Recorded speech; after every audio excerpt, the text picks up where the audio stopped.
Dick here with today's LifeApp, and we're talking from the Kootenays here, as you can see. A great time that we've been having, and please come back to dickandjoan.com on a regular basis. Check this out. Today I want to talk about maintaining purity of mind. You know, there's so many things going on in the world today, and access to so many thoughts, ideas, images, pictures that can assault the mind. And you know, our mind is an important tool. It's a member of our body which God wants to use for His purposes, whether it's in business, whether it's in the workplace or marketplace, whether it's in ministry, wherever you are, that's where God wants to engage that ministry in your life, and He wants to do it through many of your talents and gifts and your mind. You know, this is an interesting story. It says, there was once a ship caught in a terrible storm. The crew's plight was further compounded by the realization that a cannon was loose below deck. Every wave turned the unchained cannon into an internal battering ram. Two brave sailors risked their lives to go below and secure the loose cannon. On their descent into the ship, their fear was affirmed by the fact that the cannon within was more dangerous than the storm without. Although there is much to fear in life, your greatest danger is the sinful nature within. What an interesting illustration of how our battles, very often we focus on the ones on the external circumstances, maybe people or other things, but the more dangerous battle is the one that is internal. What an interesting illustration with this wooden galleon with a ship just going back and forth, destroying the internal parts of the ship, and how dangerous that was. You know, that's a real good picture of what happens when we allow our mind, which is, again, the Bible just describes it as a member of our body. That is a part of our being that God wants to use. Just like your hand is a part of your being that you get to use.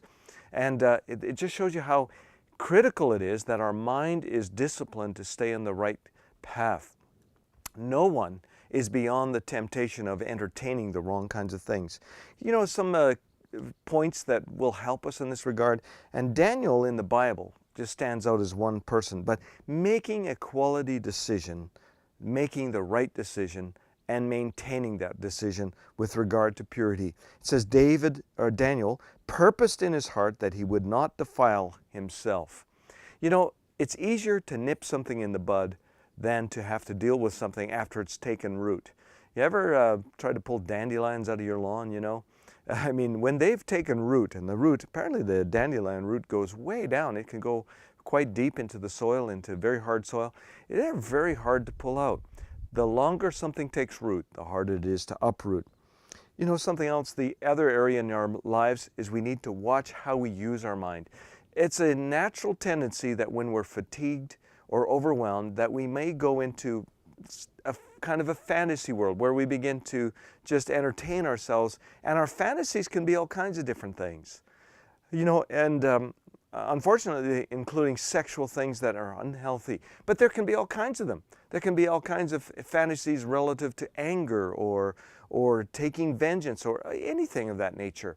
And it all starts by opening the gate a little bit and letting some of that through.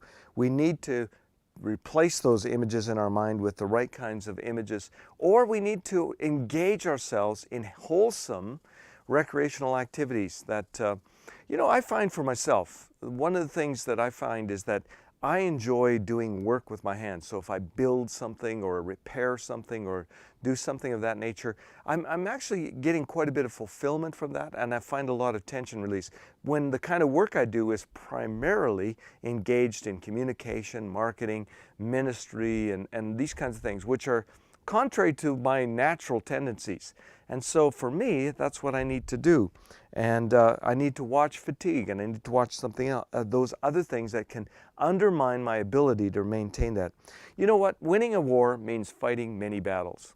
Sometimes we get tired of fighting a battle and then we go, do I have to fight this battle again? Do I have to do this again? But the fact of the matter is, a war is not just one battle. It's many battles after many battles. Some you may lose, but if you win the majority, you come out ahead, you win the war. We have to think in those terms because the scriptures talk about there is an enemy of our soul that walks around looking for opportunity.